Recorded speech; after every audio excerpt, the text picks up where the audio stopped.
welcome to a new edition of Grant's World.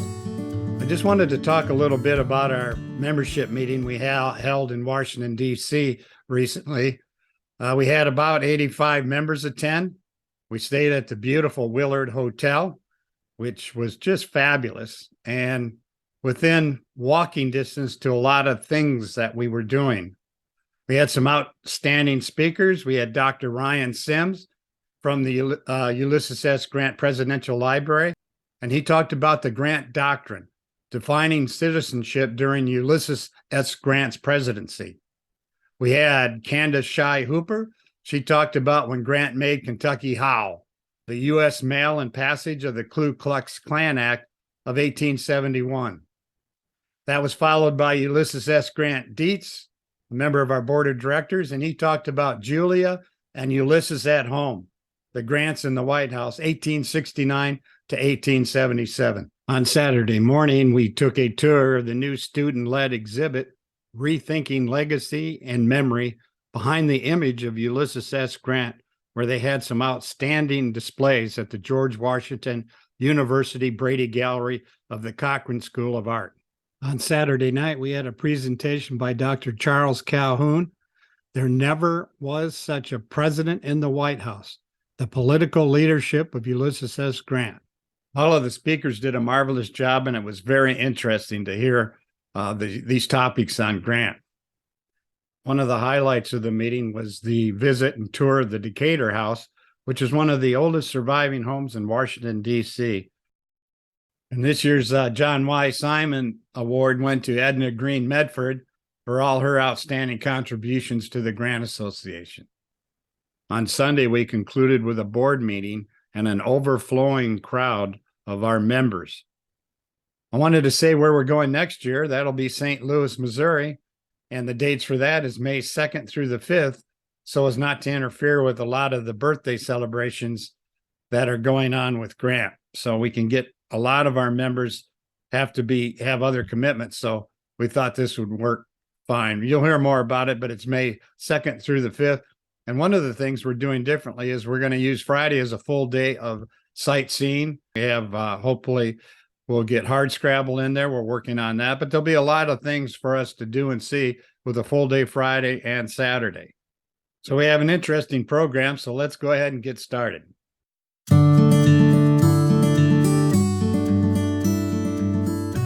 Greetings from the Grant Presidential Library. So you might notice I'm not in my normal lair today. We thought we'd do a little something different for this newsletter. I am always promising you more details on our much anticipated new facility that will be being built sometime in the next few years. And so I thought today I would take you all outside to see our brand new site. So it might not look like much right now, but we are so excited about this site because it is perfectly located in Starkville. We are along a very busy corridor. We're at the corner of Starkville's Russell Street and Highway 12, which is sort of the main business corridor through town. And so anyone who comes into Starkville comes through this area, and they'll be driving by our brand new library.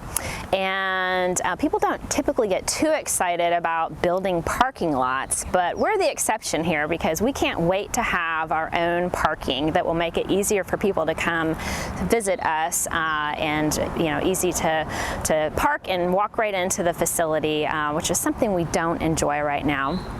We're also really conveniently located to two different hotels, one that'll be right next to us, a nice Courtyard by Marriott, and also another hotel right across the street. We're also located next to one of the most historic buildings in Starkville, which is a building called the Mill.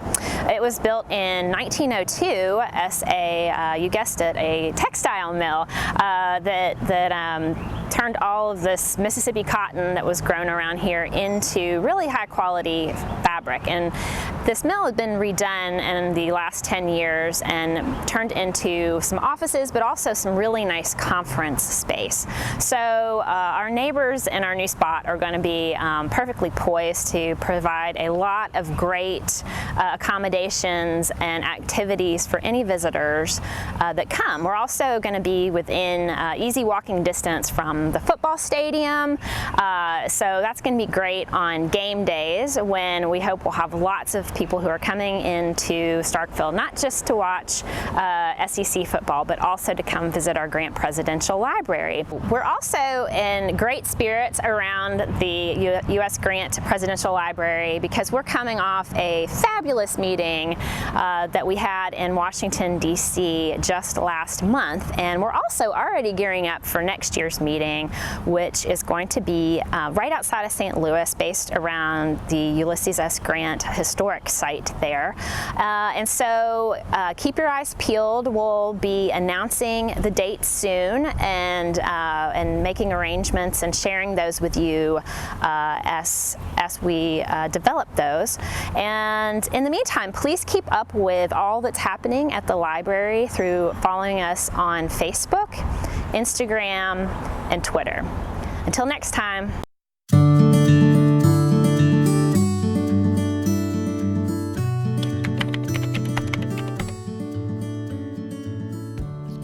Was Grant a butcher?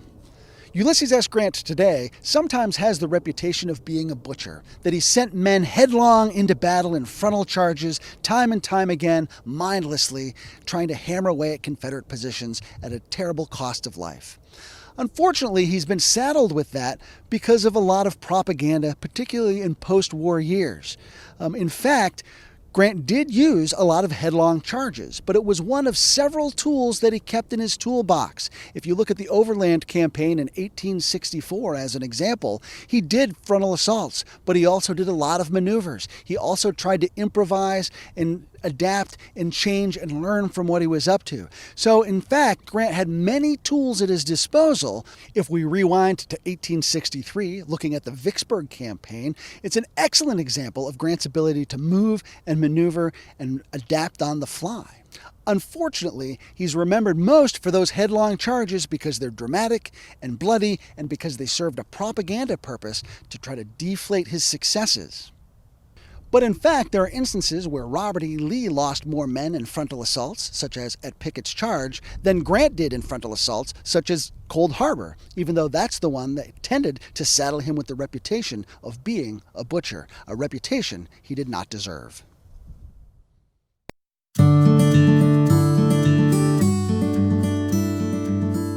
Thank you for joining us today, Richard. Would you please tell us a little bit about yourself? Thanks very much, Jim. Okay, my name is Richard Wilmot Smith. I rejoice under the title King's Counsel, which is something, it's basically a senior barrister who is basically an English litigator. You probably see them wearing wigs and gowns, and I've done that since the very late 70s and the early 80s. I mean, I was a junior, obviously, then. In 1994, I became a senior litigator. And I mainly practice in the sphere of construction and engineering, doing international arbitrations on major projects. Thank you. And Richard, would you tell us a little bit about what got your interest in Grant? Right.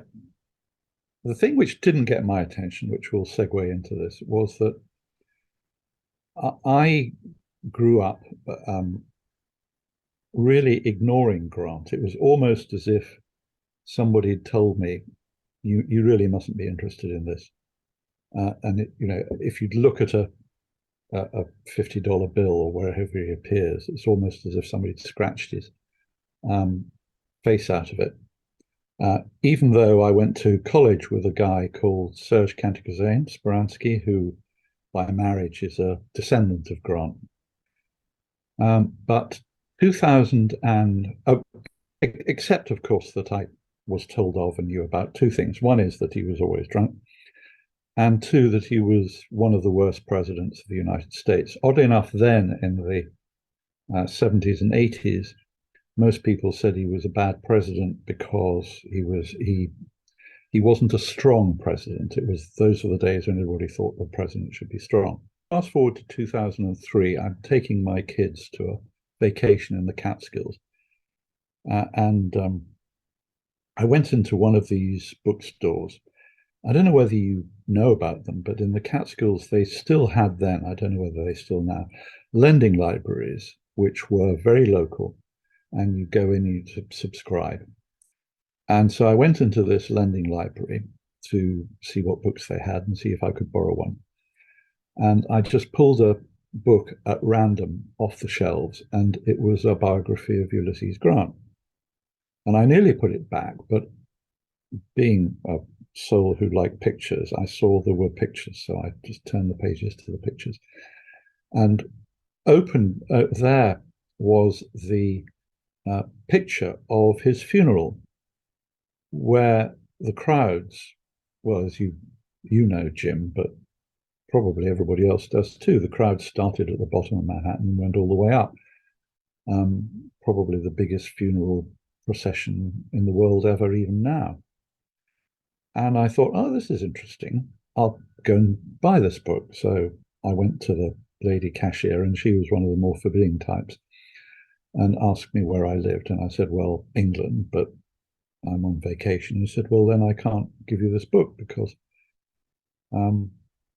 it's you have to live locally. And I offered to buy it, and she wouldn't accept my money. So I put it back on the shelves, and I thought, well, I better find out about this guy. And I bought and then read a biography by Jean Edward Smith, which I think had then just come out. And that started it. I understand that you also participate in the Ulysses S. Grant Association Book Club. Would you mind telling us about that experience? And I understand that you have to be up pretty late at night.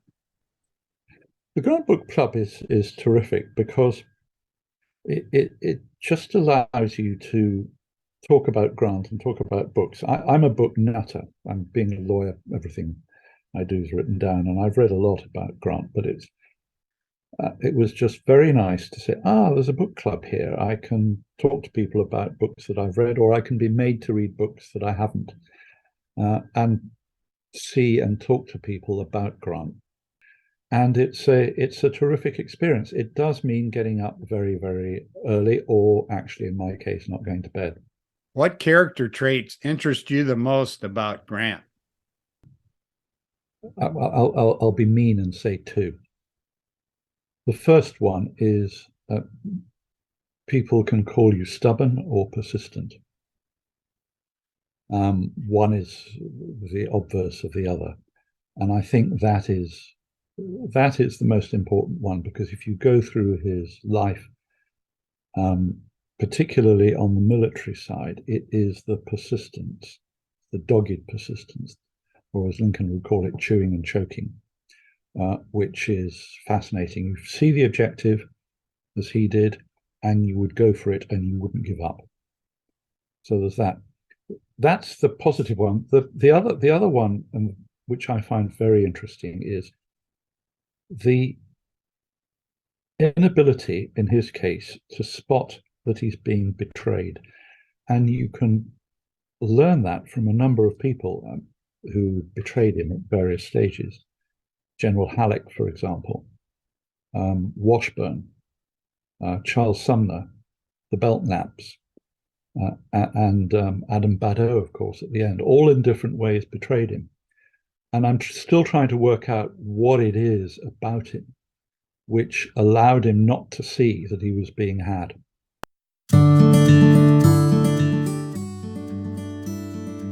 Jim, I'm really happy that you asked me to talk about the Grant image.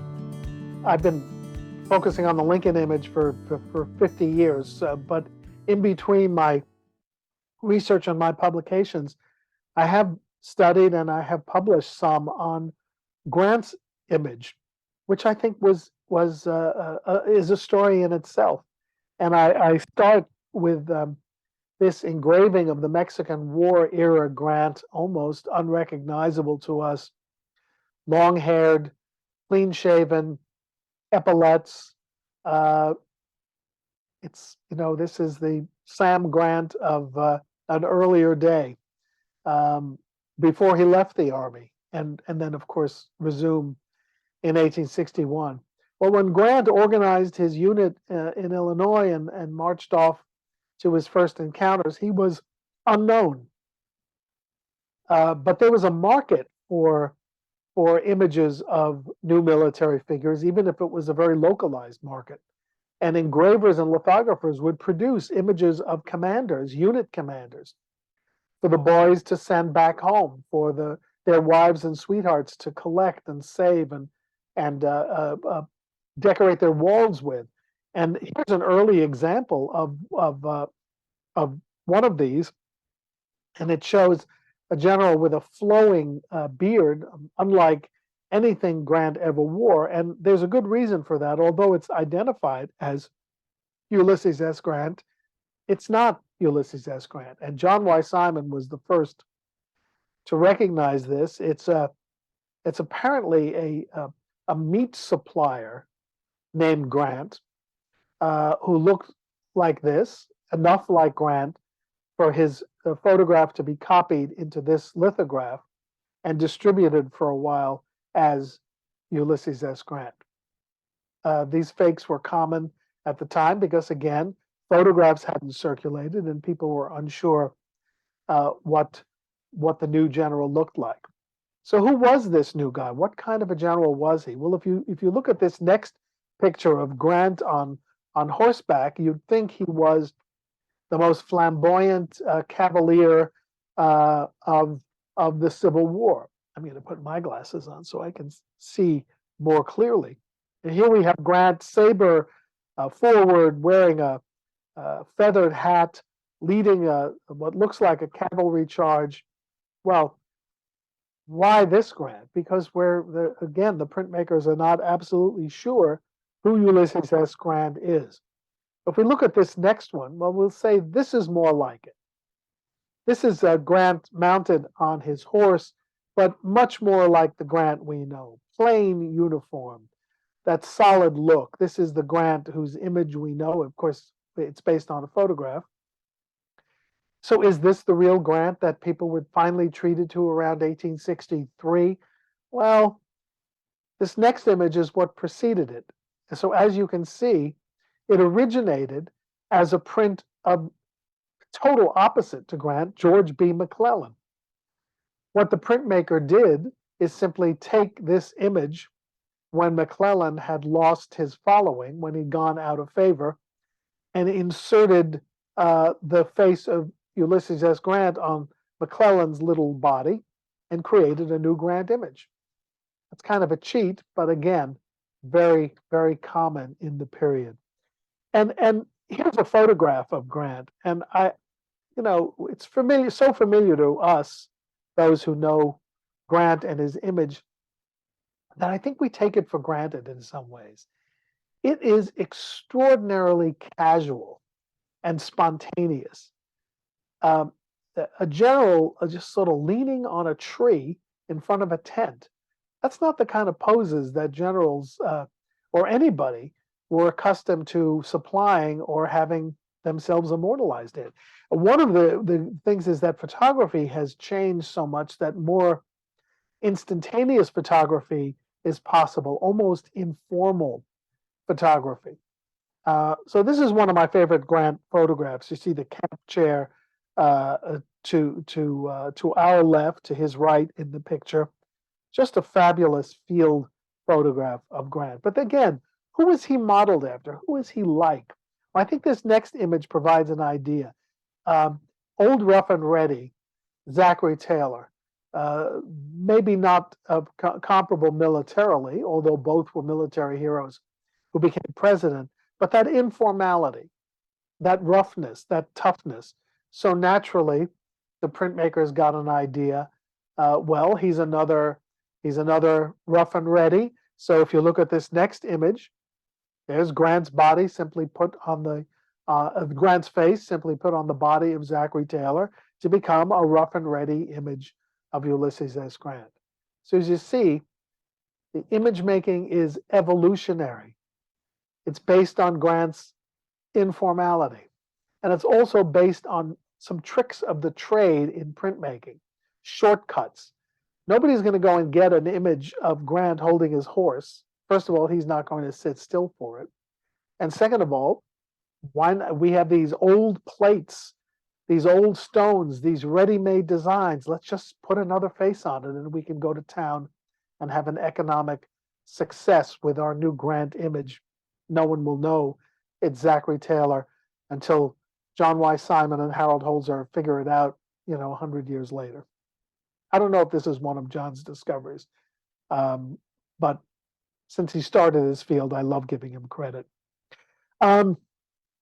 People got it, right? They got it quickly. Look at this cartoon from Currier and Ives, and you've got the comparison between the reluctant little Mac, George McClellan, standing at Lincoln's side, dissuading him about Grant. And this is an 1864 political campaign, even though a political cartoon, even though McClellan is still in uniform.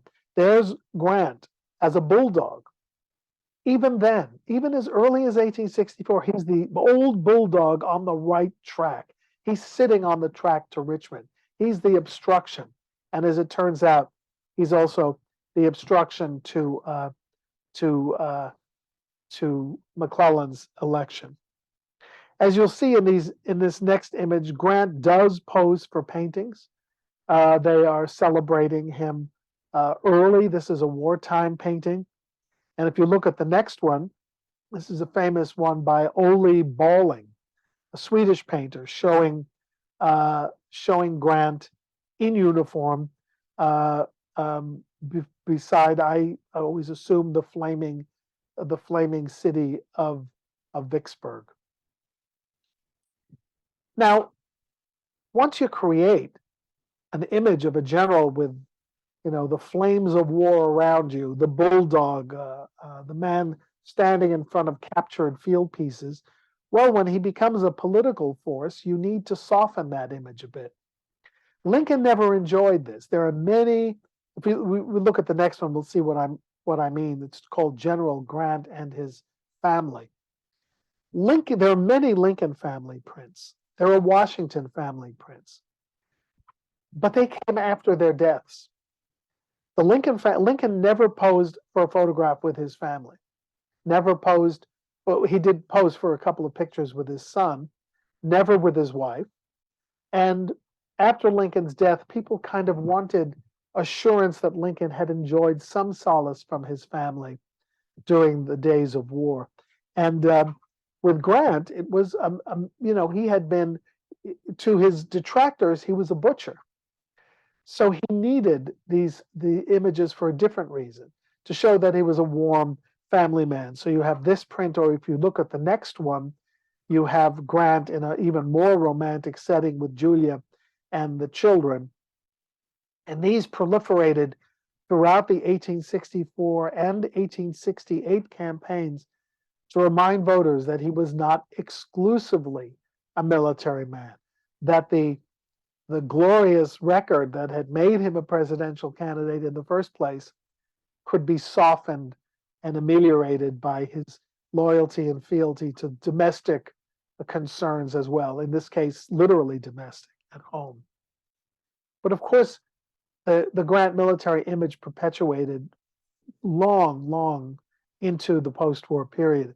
And in the 1870s, the Boston printmaker Louis Prang issued a very famous series of chromolithographs, beautiful prints. This next one is one of them, showing Grant at Missionary Ridge.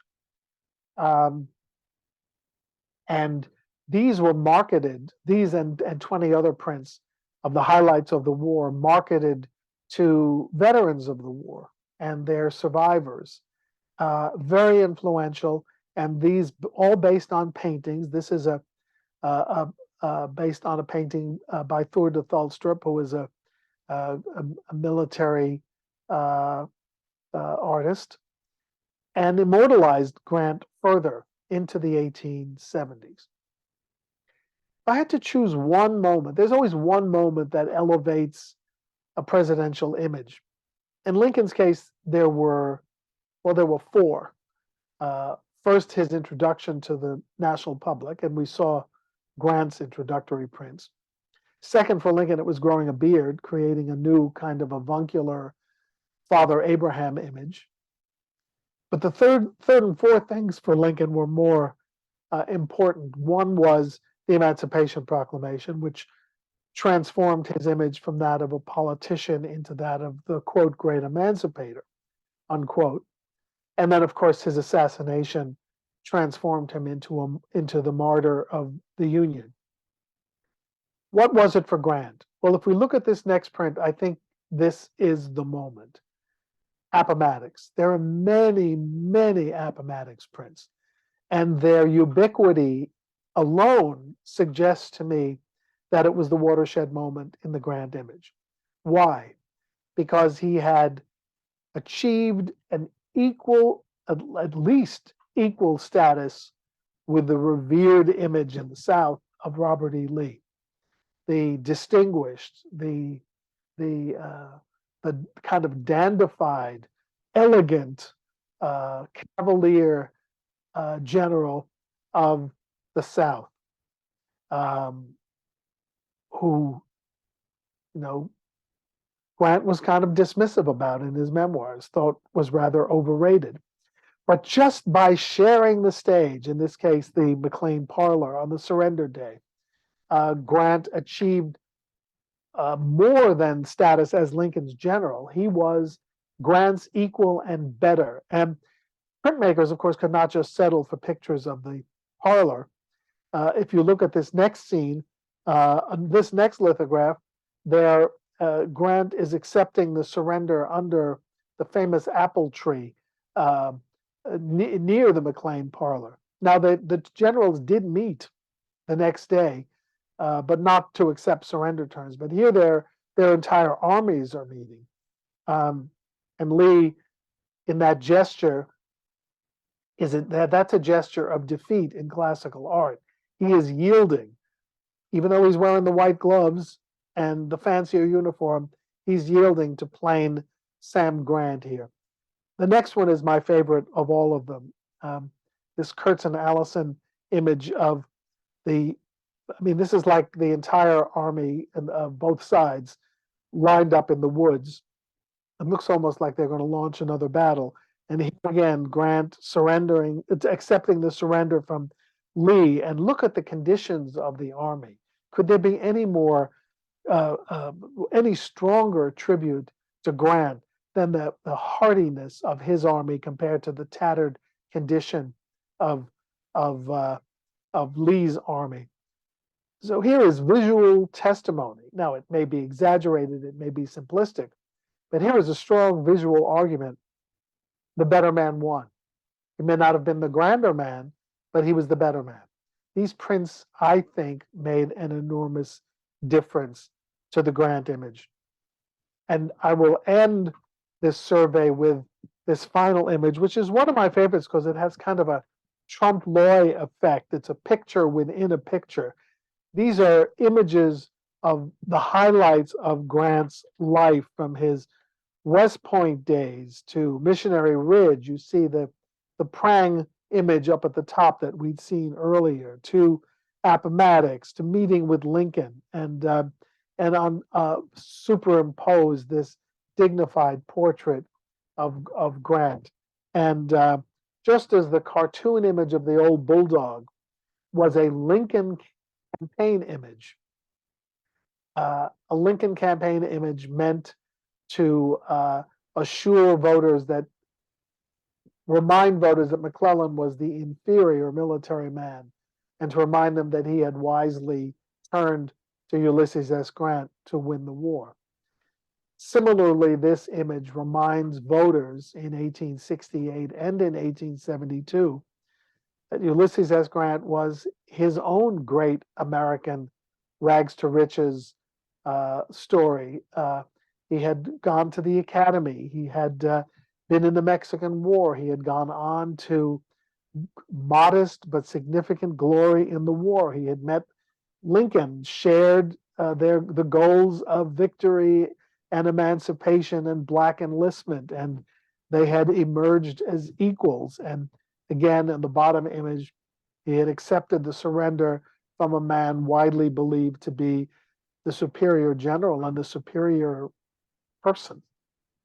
I think and this is just a smattering, but it's a fascinating story, and it tracks the rise of Grant beautifully. And I would just say one more thing, and then I'll stop.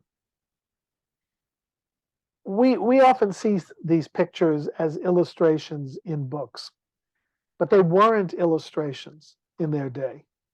Pictures were enormously important to people as icons, almost like religious icons. People displayed them on their walls, in their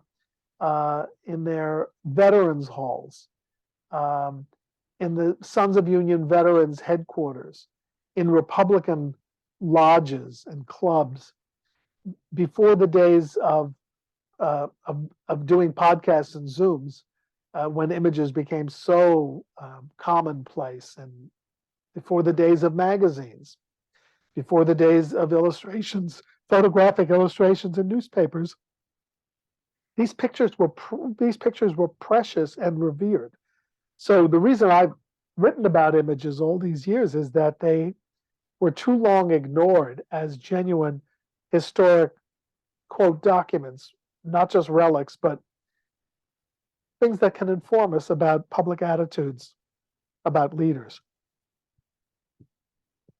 I think these pictures not only recorded the transfiguration of Grant from military force to military hero, and of course there's a whole slew of civilian presidential images and images of Grant's death, of course, and funeral.